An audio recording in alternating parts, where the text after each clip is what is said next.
Now, over on the talkSPORT Cricket YouTube channel, you'll be able to watch an exclusive interview between two best mates and former England teammates as Freddie Flintoff speaks with Steve Harmison in a wide-ranging chat about his new book, Coming Home. Here they reflect on that iconic Ashes series in 2005 and the famous photo of Freddie comforting Australia's Brett Lee following their narrow win at Edgbaston.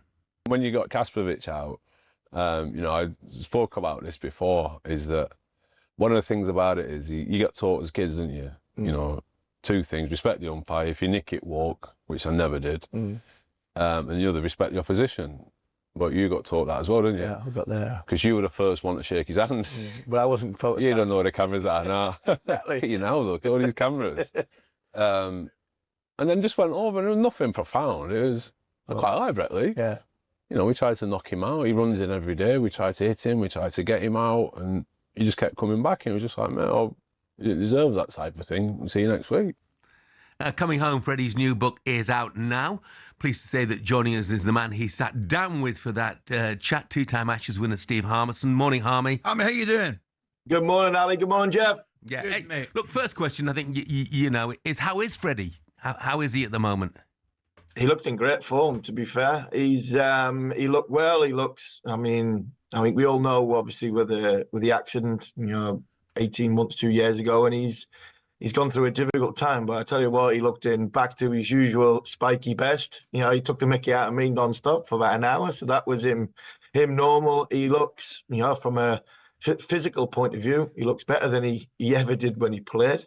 And he is in great form, and he's looking forward to the winter. It was nice to see him in person. And somebody who, I've gone through a hell of a lot. I think we first roomed together in 1996, and we spoke just after that part when he talked about Brett Lee, about finishing our career in the Ashes in 2009 and what the journey was like. So, yeah, he was in good form. He looks in a good place. He looks in a happy place.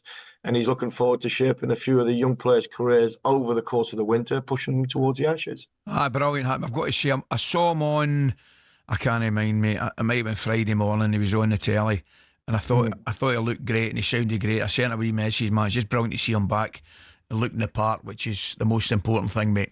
So listen, I want to move on. I'm going to move on. Before I get to Pat Cummins, right, and the blow Australia, that missing perhaps, well, more than one test. I want to ask you, I'm looking at the Telegraph Sport this morning. Graham Gooch, okay, Gucci. He's saying England are jeopardising their Ashes chances by not playing proper warm-up matches. England flew to New Zealand on Friday for the T20 50 series, and he said it's in contrast to how England prepared for the 2010-2011 Ashes, when they played 3-4 day games before the first test in Brisbane and went on to win the series. It was the last time they won a single test in Australia. Has the man got a point, Harmy? Ali's got a point. Gucci's got a point. He was on that tour, that 10-11 tour. Graham Gooch, I think, was the batting coach at the time. So he has that point. I have made that point many, many times. In Rob Key, Ben Stokes, and Brendan McCullum have had a go back at me about their preparation and their method, and explained it to me. And modern day has changed, gentlemen. It's about, they don't need to sort of play the warm-up games now, because they play that much cricket, these lads, that they tend not to spend too much off time. They've had a bit of a break, but they'll still be working hard. Where back in the day, my day in 2006, 7, 2002, 3, there was a long time between the end of the cricket season and the start of what would be the Ashes. But these guys are playing. There's a lot of them just landed in New Zealand this morning. Harry Brooks landed in New Zealand this morning. Jack Crawley's on that trip. Ben Duckett's going to be over there. Joe Root's there. Mark Wood's going over next week. Archer's there. So the only person that's not really going over to New Zealand is Ben Stokes. So while Gucci has a point, and I fully get why he's saying preparation is key, they are playing cricket. They are working hard, and I've been guilty and foul of making them statements and saying their preparation's not good enough. But I think when you dive a little bit more into it, I think they are doing the right things. And Brendan McCullum did a brilliant interview at the end of the summer, and he summed it up perfectly. He said, "I'm a racehorse man." He says, "You wouldn't get a stellar racehorse running around the track for the sake of running around the track. There's no point. get them ready, get them primed and ready to go, hold them back, and let them loose for that first Test match in Perth. And I think that's what Brendan McCullum, Ben Stokes has done with the preparation side of going into this Ashes. So, you mentioned Ben Stokes 2 or 3 times. Here's one for you. Compare and contrast Ben Stokes, Freddie Flintoff. They're two very, very similar characters. They're two brilliant all-rounders, two wonderful human beings. Winners when it comes to on the field characteristics.